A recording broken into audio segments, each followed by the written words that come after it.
ராஜாக்களின் 2ஆம் புஸ்தகம் அதிகாரம் 7 வசனங்கள் 3 முதல் 20 வரை. குஷ்டரோகிகளான 4 பேர் ஒலிமுக வாசலில் இருந்தார்கள். அவர்கள் ஒருவரை ஒருவர் நோக்கி, நாம் இங்கே இருந்து சாக வேண்டியது என்ன? பட்டணத்திற்குள் போவோம் என்றாலும் பட்டணத்தில் பஞ்சம் உண்டாயிருக்கிறதினால் அங்கே சாவோம். நாம் இங்கே இருந்தாலும் சாவோம். ஆகையால் இப்பொழுது சீரியருடைய இராணுவத்திற்கு போவோம், வாருங்கள். அவர்கள் நம்மை உயிரோடே வைத்தால் பிழைக்கிறோம், நம்மை கொன்றால் சாகிறோம் என்று சொல்லி சீரியருடைய இராணுவத்திற்கு போக இருட்டோടെ எழுந்திருந்து சீரியருடைய பாளையத்தின் முன்னணியில் வந்தார்கள். அங்கே ஒருவருமில்லை.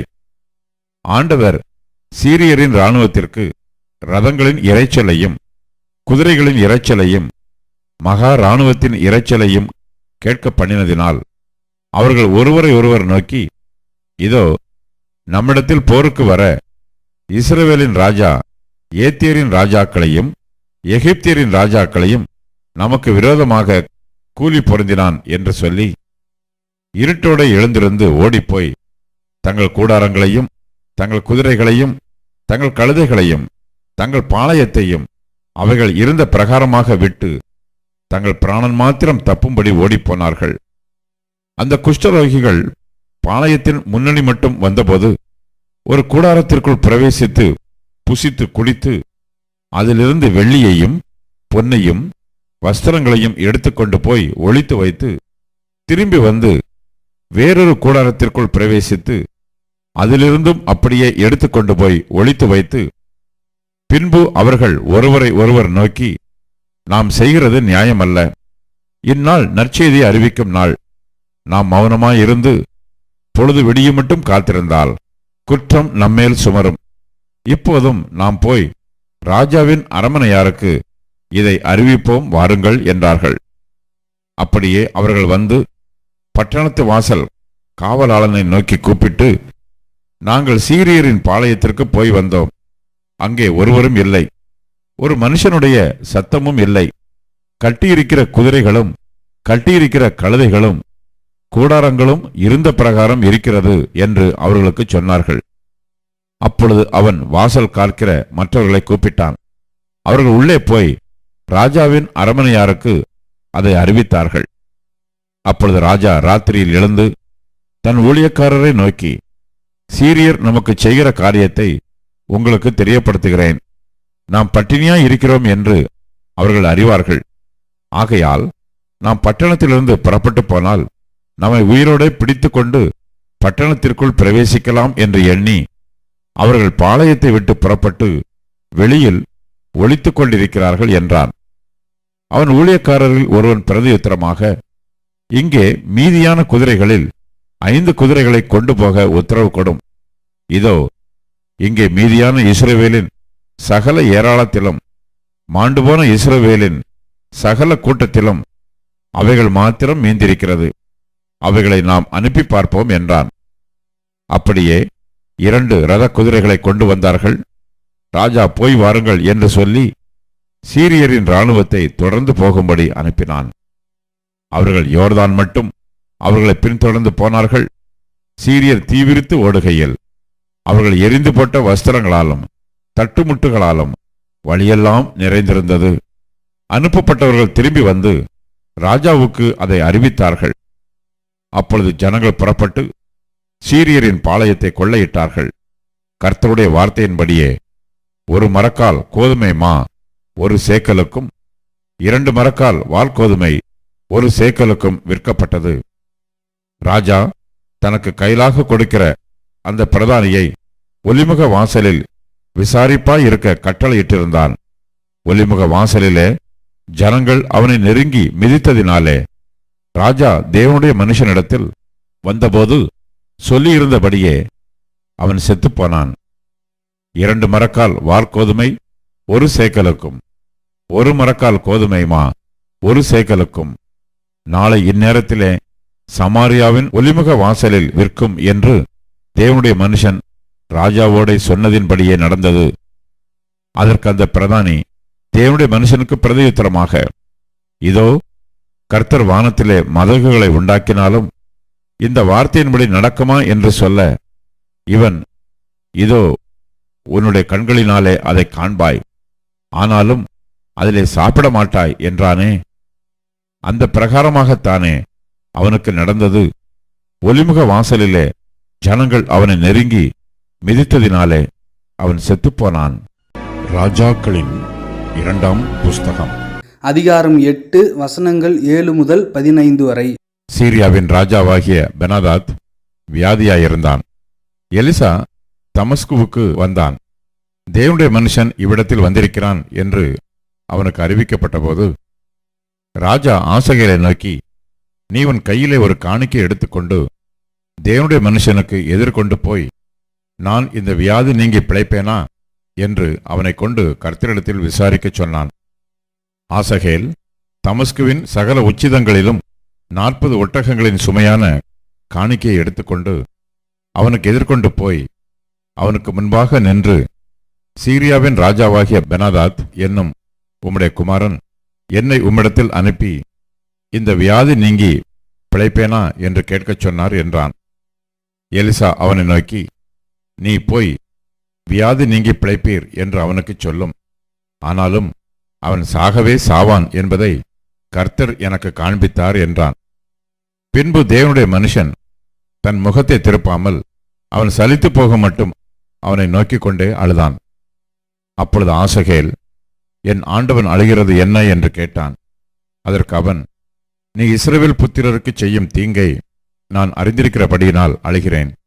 நீ அவர்கள் கோட்டைகளை அக்கினிக்கு இரையாக்கி அவர்கள் வாலிபரை பட்டயத்தால் கொன்று அவர்கள் குழந்தைகளை தரையோடே மோதி அவர்கள் கர்ப்பவதிகளை கீறி போடுவாய் என்றான். அப்பொழுது ஆசகேல், இத்தனை பெரிய காரியத்தை செய்ய நாயாகிய உமது அடியான் எம்மாத்திரம் என்றான். அதற்கு எலிசா, நீ சீரியாவின் மேல் ராஜாவாவாய் என்பதை கர்த்தர் எனக்கு தெரிவித்தார் என்றான். இவன் எலிசாவை விட்டு புறப்பட்டு தன் ஆண்டவனிடத்தில் வந்தபோது அவன், எலிசா உனக்கு என்ன சொன்னான் என்று கேட்டதற்கு, இவன், நீர் வியாதி நீங்கி பிழைப்பீர் என்று எனக்கு சொன்னான் என்று சொல்லி, மறுநாளிலே ஒரு சமுக்காளத்தை எடுத்து தண்ணீரிலே தோய்த்து அவன் முகத்தின் மேல் விரித்தான். அதனால் அவன் செத்துப்போனான். ஆசகேல் அவனுக்கு பதிலாய் ராஜாவானான். ராஜாக்களின் 2ஆம் புஸ்தகம் அதிகாரம் 13 வசனங்கள் 14 முதல் 21 வரை. அவன் நாட்களில் எலிசா மரணத்துக்கு ஏதுவான வியாதியாய் கிடந்தான். அப்பொழுது இஸ்ரவேலின் ராஜாவாகிய யோவாஸ் அவனிடத்துக்கு போய் அவன் மேல் விழுந்து அழுது, என் தகப்பனே, என் தகப்பனே, இஸ்ரவேலுக்கு ரதமும் குதிரை வீரருமாய் இருந்தவரே என்றான். எலிசா அவனை பார்த்து, வில்லையும் அம்புகளையும் பிடியும் என்றான். அப்படியே வில்லையும் அம்புகளையும் பிடித்துக் கொண்டான். அப்பொழுது அவன் இஸ்ரவேலின் ராஜாவை நோக்கி, உம்முடைய கையை வில்லின் மேல் வையும் என்றான். அவன் தன் கையை வைத்தபோது எலிசா தன் கைகளை ராஜாவுடைய கைகள் மேல் வைத்து, கிழக்கே இருக்கிற ஜன்னலை திறவும் என்றான்.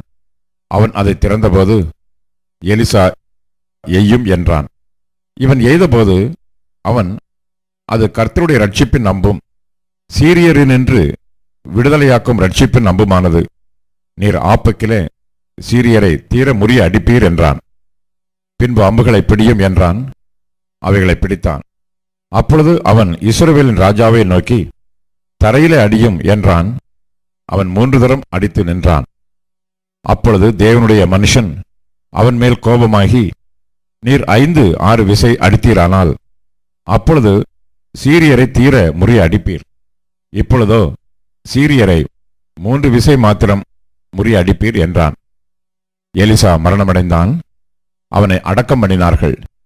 மறு வருஷத்திலே மோவாபியரின் தண்டுகள் தேசத்திலே வந்தது. அப்பொழுது அவர்கள் ஒரு மனுஷனை அடக்கம் பண்ண போகையில் அந்த தண்டை கண்டு அந்த மனுஷனை எலிசாவின் கல்லறையில் போட்டார்கள். அந்த மனுஷனின் பிரேதம் அதிலே விழுந்து எலிசாவின் எலும்புகளின் மேல் பட்டபோது அந்த மனுஷன் உயிரடைந்து தன் கால்களை ஊன்றி எழுந்தான். ராஜாக்களின் 2ஆம் புஸ்தகம் அதிகாரம் 13 வசனங்கள் 24 முதல் 25 வரை. சீரியாவின் ராஜாவாகிய ஆசகேல் இறந்து போய் அவன் குமாரனாகிய பெனாதாத் அவன் ஸ்தானத்திலே ராஜாவான பின்பு யோவாகாசின் குமாரனாகிய யோவாஸ் ஆசகேலோடு யுத்தம் பண்ணி தன் தகப்பனாகிய யோவாகாசின் கையிலிருந்து பிடித்துக்கொண்ட பட்டணங்களை அவன் குமாரனாகிய பெனாதாத்தின் கையிலிருந்து திரும்ப பிடித்துக் கொண்டான். 3 விசை யோவாஸ் அவனை முறியடித்து இஸ்ரவேலின் பட்டணங்களை திரும்ப கட்டிக்கொண்டான். ராஜாக்களின் 2ஆம் புஸ்தகம் அதிகாரம் 13 வசனங்கள் 12 முதல் 13 வரை. யோவாசின் மற்ற வர்த்தமானங்களும் அவன் செய்தவை யாவும் அவன் யூதாவின் ராஜாவாகிய அமத்சியாவோடு யுத்தம் பண்ணின வல்லமையும் இஸ்ரவேல் ராஜாக்களின் நாளாகம புஸ்தகத்தில் அல்லவோ எழுதியிருக்கிறது. யோவாஸ் தன் பிதாக்களோட நித்திரையடைந்த பின் யெரொபெயாம் அவன் சிங்காசனத்தில் வீற்றிருந்தான். யோவாஸ் சமாரியாவில் இஸ்ரவேலின் ராஜாக்களிடையிலே அடக்கம் பண்ணப்பட்டான். ராஜாக்களின் 2ஆம் புஸ்தகம் அதிகாரம் 14 வசனங்கள் 15 முதல் 16 வரை. யோவாஸ் செய்த மற்ற வர்த்தமானங்களும் அவனுடைய வல்லமையும் அவன் யூதாவின் ராஜாவாகிய அமத்சியாவோடு யுத்தம் பண்ணின விதமும் இஸ்ரவேல் ராஜாக்களின் நாளாகம புஸ்தகத்தில் அல்லவோ எழுதியிருக்கிறது. யோவாஸ் தன் பிதாக்களோட நித்திரையடைந்த பின் சமாரியாவில் இஸ்ரவேலின் ராஜாக்களிடையிலே அடக்கம் பண்ணப்பட்டான். அவன் குமாரனாகிய யெரொபெயாம் அவன் ஸ்தானத்தில் ராஜாவானான். ராஜாக்களின் 2ஆம் புஸ்தகம் அதிகாரம் 14 வசனம் 23. யூதாவின் ராஜாவாகிய யோவாசின் குமாரன் அமத்சியாவின் 15ஆம் வருஷத்தில் இஸ்ரவேலின் ராஜாவாகிய யோவாசின் குமாரன் யெரொபெயாம் ராஜாவாகி சமாரியாவில் 41 வருஷம் அரசாண்டு. ராஜாக்களின் 2ஆம் புஸ்தகம் அதிகாரம் 14 வசனங்கள் 17 முதல் 20 வரை. இஸ்ரவேலின் ராஜாவாகிய யோவாகாசின் குமாரன் யோவாஸ் மரணமடைந்த பின் யூதாவின் ராஜாவாகிய யோவாசின் குமாரன் அமத்சியா 15 வருஷம் உயிரோடு இருந்தான். அமத்சியாவின் மற்ற வர்த்தமானங்கள் யூதாவுடைய ராஜாக்களின் நாளாகம புஸ்தகத்தில் அல்லவோ எழுதியிருக்கிறது. எருசலேமிலே அவனுக்கு விரோதமாக கட்டுப்பாடு பண்ணினார்கள். அப்பொழுது லாகீசுக்கு ஓடிப்போனான்.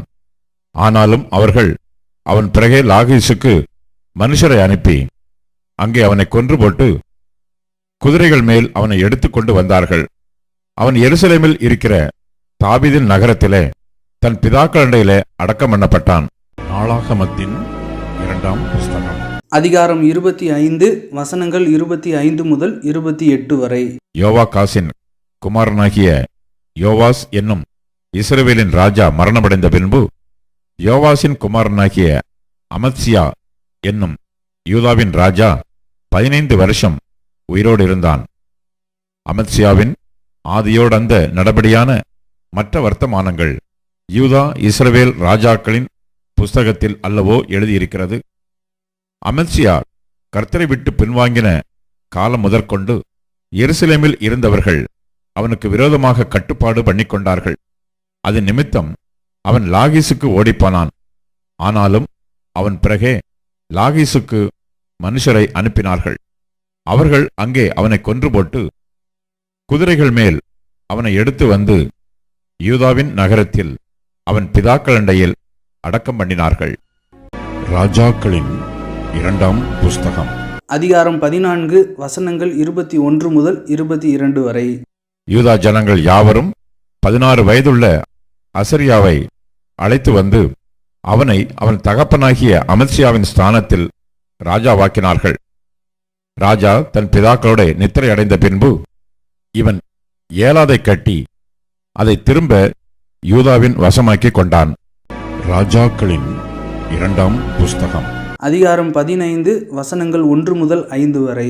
இஸ்ரவேலின் ராஜாவாகிய யெரொபெயாமின் 27ஆம் வருஷத்தில் யூதாவின் ராஜாவாகிய அமத்சியாவின் குமாரன் அசரியா ராஜாவானான். அவன் ராஜாவாகிறபோது 16 வயதாயிருந்து 52 வருஷம் எருசலேமிலே அரசாண்டான். எருசலேம் நகரத்தாளான அவன் தாயின் பேர் எக்கோலியாள். அவன் தன் தகப்பனாகிய அமத்சா செய்தபடியெல்லாம் கர்த்தரின் பார்வைக்கு செம்மையானதைச் செய்தான்.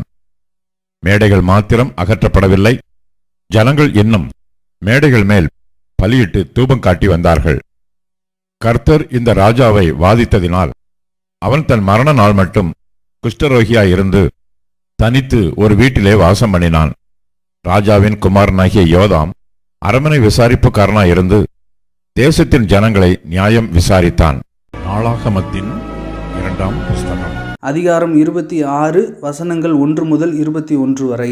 அப்பொழுது யூதா ஜனங்கள் எல்லாரும் 16 வயதான உசியாவை அழைத்து வந்து அவனை அவன் தகப்பனாகிய அமத்சியாவின் ஸ்தானத்திலே ராஜாவாக்கினார்கள். ராஜா தன் பிதாக்களோட நித்திரை அடைந்த பின்பு இவன் ஏலோதை கட்டி அதை திரும்ப யூதாவின் வசமாக்கிக் கொண்டான். உசியா ராஜாவாகிற போது 16 வயதாயிருந்து 52 வருஷம் எருசலேமில் அரசாண்டான். எருசலேம் நகரத்தாளான அவன் தாயின் பேர் எக்கோலியாள். அவன் தன் தகப்பனாகிய அமத்சியா செய்தபடியெல்லாம் கர்த்தரின் பார்வைக்கு செம்மையானதைச் செய்து தேவனுடைய தரிசனங்களில் புத்திமானாயிருந்த சகரியாவின் நாட்களிலே தேவனை தேட மனதிணங்கியிருந்தான். அவன் கர்த்தரை தேடின நாட்களில் தேவன் அவன் காரியங்களை வாய்க்கச் செய்தார். அவன் புறப்பட்டு போய் பெலிஸ்தரோடு யுத்தம் பண்ணி காத்தின் அலங்கத்தையும் யப்னேயின் அலங்கத்தையும் அஸ்தோத்தின் அலங்கத்தையும் இடித்து போட்டு அஸ்தோத் நாட்டிலும் பெலிஸ்தருக்குள்ளும் பட்டணங்களை கட்டினான். பெலிஸ்தரையும் கூர் பாகாலிலே குடியிருக்கிற அரபியரையும் மெகுனியரையும் வெல்ல தேவன் அவனுக்கு துணை நின்றார். அம்மோனியர் உசியாவுக்கு காணிக்கைகளை கொடுத்தார்கள். அவனுடைய கீர்த்தி எகிப்தின் எல்லை மட்டும் எட்டினது. அவன் மிகவும் பலங்கொண்டான். உசியா எருசலேமிலே மூலை வாசல் மேலும் பள்ளத்தாக்கு வாசல் மேலும் அலங்கத்து கோடிகள் மேலும் கோபுரங்களை கட்டி அவைகளை பலப்படுத்தினான். அவனுக்கு பள்ளத்தாக்கிலும் சமபூமியிலும் அநேகம் ஆடு மாடுகளும் மலைகளிலேயும் வயல்வெளியிலேயும் பயிர்க்குடிகளும் திராட்சத் தோட்டக்காரரும் உண்டாயிருந்தபடியினால் அவன் வனாந்திரத்திலே கோபுரங்களை கட்டி அநேக திறவுகளை வெட்டினான். அவன் வெள்ளாண்மை பிரியனாயிருந்தான். உசியாவுக்கு யுத்த வீரரின் சேனையும் இருந்தது. அது சம்பிரதியாகிய ஏலினாலும் ஆதிக்கக்காரனாகிய மாசேயாவினாலும் இலக்கம் பார்க்கப்பட்டபடியே ராஜாவின் பிரபுக்களில் ஒருவனாகிய அனனியாவின் கீழ் வகுப்பு வகுப்பாய் சேவகம் பண்ண புறப்பட்டது. பராக்கிரமசாலிகளான வம்சத் தலைவரின் தொகையெல்லாம் 2600. இவர்கள் கையின் கீழ் சத்துருக்களுக்கு விரோதமாக ராஜாவுக்கு துணை நிற்க பராக்கிரமத்தோட யுத்தம் பண்ணுகிற 3,07,500 பேரான சேனை இருந்தது. இந்த சேனையில் உள்ளவருக்கெல்லாம் உசியா கேடகங்களையும் ஈட்டிகளையும் தலைச்சீராக்களையும் மார்க்கவசங்களையும் வில்லுகளையும் கல்லெறிகிற கவன்களையும் ஆயத்தப்படுத்தினான். கோபுரங்கள் மேலும் அலங்க கோடிகள் மேலும் நின்று அம்புகளையும் பெரிய கற்களையும் பிரயோகிக்கிறதற்கு நிபுணரான தொழிலாளிகள் கற்பித்த எந்திரங்களையும் அவன் எருசலேமில் உண்டாக்கினான். அப்படியே அவன் கீர்த்தி வெகு தூரம் பரம்பிற்று. அவன் பலப்படும் மட்டும் ஆச்சரியமாய் அவனுக்கு அனுகூலம் உண்டாயிற்று. அவன் பலப்பட்ட போது தனக்கு கேடுண்டாக மட்டும் அவனுடைய மனம் மேட்டிமையாகி தன் தேவனாகிய கர்த்தருக்கு விரோதமாக மீறுதல் செய்து தூப பீடத்தின் மேல் தூபம் காட்ட கர்த்தருடைய ஆலயத்திற்குள் பிரவேசித்தான். ஆசாரியனாகிய அசரியாவும் அவனோட கூட கர்த்தரின் ஆசாரியரான பராக்கிரமசாலிகளாகிய 80 பேரும் அவன் பிறகே உட்பிரவேசித்து ராஜாவாகிய உசியாவோடு எதிர்த்து நின்று, உசியாவே, கர்த்தருக்கு தூபம் காட்டுகிறது உமக்கு அடுத்ததல்ல. தூபம் காட்டுகிறது பரிசுத்தமாக்கப்பட்ட ஆரோனின் குமாரராகிய ஆசாரியருக்கே அடுக்கும். பரிசுத்த ஸ்தலத்தை விட்டு வெளியே போம். மீறுதல் செய்தீர். இது தேவனாகிய கர்த்தராலே உமக்கு மேன்மையாக லபியாது என்றார்கள். அப்பொழுது உசியா கோபங்கொண்டான். அவன் தூப கலசத்தை தன் கையிலே பிடித்து ஆசாரியரோட கோபமாய் பேசுகிற போது ஆசாரியருக்கு முன்பாக கர்த்தருடைய ஆலயத்திலே தூப பீடத்தின் முன் நிற்கிற அவனுடைய நெற்றியிலே குஷ்டரோகம் தோன்றிற்று. பிரதான ஆசாரியனாகிய அசரியாவும் சகல ஆசாரியரும் அவனை பார்க்கும்போது, இதோ அவன் தன் நெற்றியிலே குஷ்டரோகம் பிடித்தவன் என்று கண்டு அவனை தீவிரமாய் அங்கே இருந்து வெளிப்பட பண்ணினார்கள். கர்த்தர் தன்னை அடித்ததினால் அவன் தானும் வெளியே போக தீவிரப்பட்டான்.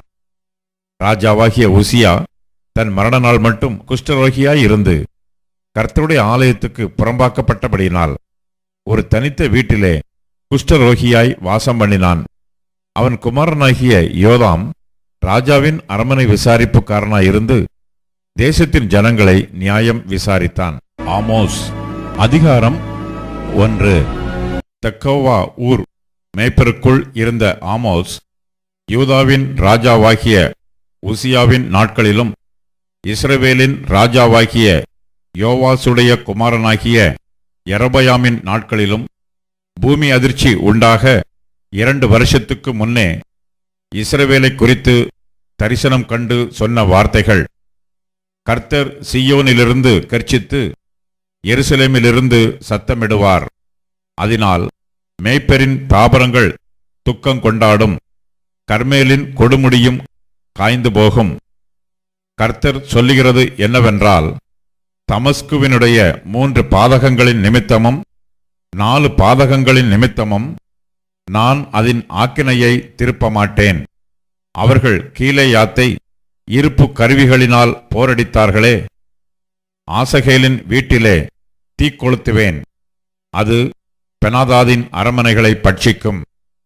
நான் தமஸ்குவின் தாழ்பாள்களை உடைத்து குடிகளை ஆவேன் என்னும் பள்ளத்தாக்கிலும் செங்கோல் செலுத்துகிறவனை பெத் ஏதேனிலும் இராதபடிக்கு சங்காரம் பண்ணுவேன். அப்பொழுது சீரியாவின் ஜனங்கள் கீருக்கு சிறைப்பட்டு போவார்கள் என்று கர்த்தர் சொல்லுகிறார். கர்த்தர் சொல்லுகிறது என்னவென்றால், காத்சாவினுடைய 3 பாதகங்களின் நிமித்தமும் 4 பாதகங்களின் நிமித்தமும் நான் அதன் ஆக்கினையை திருப்ப மாட்டேன். அவர்கள் சிறைப்பட்டவர்களை ஏதோமியரிடத்தில் ஒப்புவிக்கும்படி முழுதும் சிறையாக்கினார்களே, காத்சாவின் மதிலுக்குள் தீ கொளுத்துவேன், அது அதனுடைய அரமனைகளை பட்சிக்கும். நான் குடிகளை அஸ்தோத்திலும் செங்கோல் செலுத்துகிறவனை அஸ்கலோனிலும் இராதபடிக்கு சங்காரம் பண்ணி பெலிஸ்தரில் மீதியானவர்கள் அழியும்படிக்கு என் கையை எக்ரோனுக்கு விரோதமாக திருப்புவேன் என்று கர்த்தராகிய ஆண்டவர் சொல்லுகிறார். மேலும் தீருவனுடைய 3 பாதகங்களின் நிமித்தமும் 4 பாதகங்களின் நிமித்தமும் நான் அதன் ஆக்கினையை திருப்ப மாட்டேன். அவர்கள் சகோதரரின் உடன்படிக்கையை நினையாமல் சிறைப்பட்டவர்களை முழுதும் ஏதோமியர் கையில் ஒப்பித்தார்களே, தீருவின் மதிலுக்குள் தீ கொளுத்துவேன், அது அதன் அரமனைகளை பட்சிக்கும் என்று கர்த்தர் சொல்லுகிறார். மேலும் ஏதோமுடைய 3 பாதகங்களின் நிமித்தமும் 4 பாதகங்களின் நிமித்தமும் நான் அவன் ஆக்கினையை திருப்ப மாட்டேன். அவன் தன் சகோதரனை பட்டயத்தோடே தொடர்ந்து தன் மனதை இரக்கமற்றதாக்கி தன் கோபத்தினாலே என்றைக்கும் அவனை பீறி போட்டு தன் மூர்க்கத்தை நித்திய காலமாக வைத்திருக்கிறானே. தேமானிலே தீ கொளுத்துவேன், அது போஸ்ராவின் அரமனைகளை பட்சிக்கும் என்று கர்த்தர் சொல்லுகிறார். கர்த்தர் சொல்லுகிறது என்னவென்றால், அம்மோன் புத்திரரின் 3 பாதகங்களின் நிமித்தமும் 4 பாதகங்களின் நிமித்தமும் நான் அவர்கள் ஆக்கினையை திருப்ப மாட்டேன். அவர்கள் தங்கள் எல்லைகளை விஸ்தாரமாக்கும்படிக்கு கீலேயாத் தேசத்தின் கற்பஸ்திரீகளை கீறி போட்டார்களே, ரப்பாவின் மதிலுக்குள் தீ கொளுத்துவேன், அது யுத்த நாளின் முழக்கமாகவும் பெருங்காற்றின் புசலாகவும் அதன் அரமனைகளை பட்சிக்கும். அவர்களுடைய ராஜாவும் அவனுடைய அதிபதிகளும் சிறைப்பட்டு போவார்கள் என்று கர்த்தர் சொல்லுகிறார்.